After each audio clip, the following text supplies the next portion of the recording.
పెళ్ళైనా పండగైనా వేడుక ఏదైనా పట్టు చీరల ప్రత్యేక వేదిక వారాహి సిల్క్స్.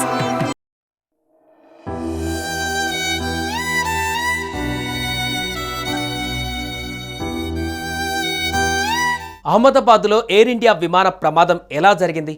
టేకాఫ్ అయిన విమానం అకస్మాత్తుగా 5 నిమిషాలలోనే కూలిపోవడం అంతుచిక్కని మిస్టరీగా మారింది. అయితే ఈ ఘటనపైన నిపుణులు తమ అభిప్రాయాలను వెల్లడించారు. దర్యాప్తు జరిగితేనే కానీ అసలు విషయం ఏంటన్నది క్లారిటీ రాదంటున్నారు. అయితే పక్షి ఢీకొట్టడం వల్లే ప్రమాదం జరిగి ఉండవచ్చని నిపుణులు అంటున్నారు.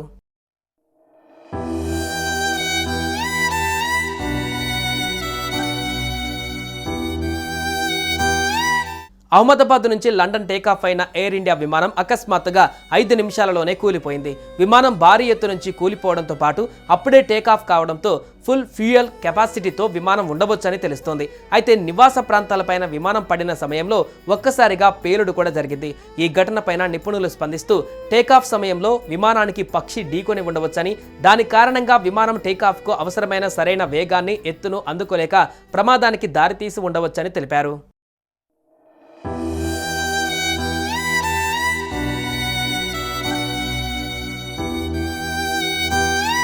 విమానయాన రంగ నిపుణుడు మాజీ senior pilot captain Saurabh Bhatnagar ఈ ప్రమాదం పైన స్పందించారు. ప్రాథమికంగా చూస్తే ఇది కొన్ని పక్షులు ఢీకొన్న ఘటనలా కనిపిస్తుందన్నారు.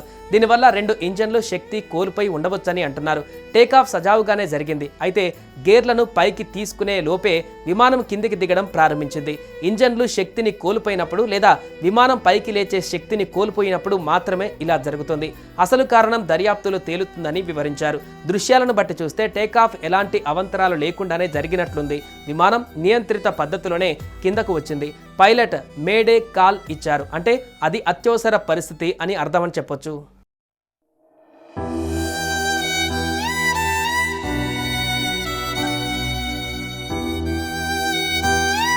అయితే విమానం రన్వే నుంచి 1:39 టేకాఫ్ అయి కొద్ది నిమిషాలలోనే విమానం నుంచి పైలట్లు ఎయిర్పోర్ట్లోని ఏటీసీకి మేడే కాల్ పంపారు. అయితే వాస్తవానికి మేడే కాల్ అనే దానిని అత్యవసర సమయంలో తాము ప్రమాదంలో ఉన్నామని, తమకు సహాయం కావాలని కోరుతూ షిప్పులు, విమానాలు రేడియో కమ్యూనికేషన్ ద్వారా పంచుకునే వ్యవస్థ.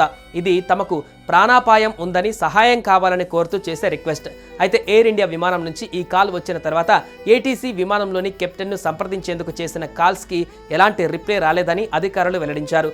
ప్రస్తుతం విమాన ప్రమాద ప్రదేశంలో పరిస్థితులు చూస్తుంటే ఎయిర్ ఇండియా విమానం పూర్తిగా మంటల్లో కాలిపోయింది. ఇదొక విమానం అని గుర్తించలేని స్థాయిలో కాలిపోవడం చూస్తుంటే ప్రమాద తీవ్రత చాలా ఎక్కువగానే ఉంటుందని తెలుస్తుంది. ఈ ప్రమాదంలో ఎంతమంది మరణించారు, ఎంతమంది గాయాలతో బయటపడ్డారనే విషయాలు అధికారికంగా ప్రభుత్వం లేదా విమానయాన సంస్థ ప్రకటించే వరకు తెలియకపోవచ్చు.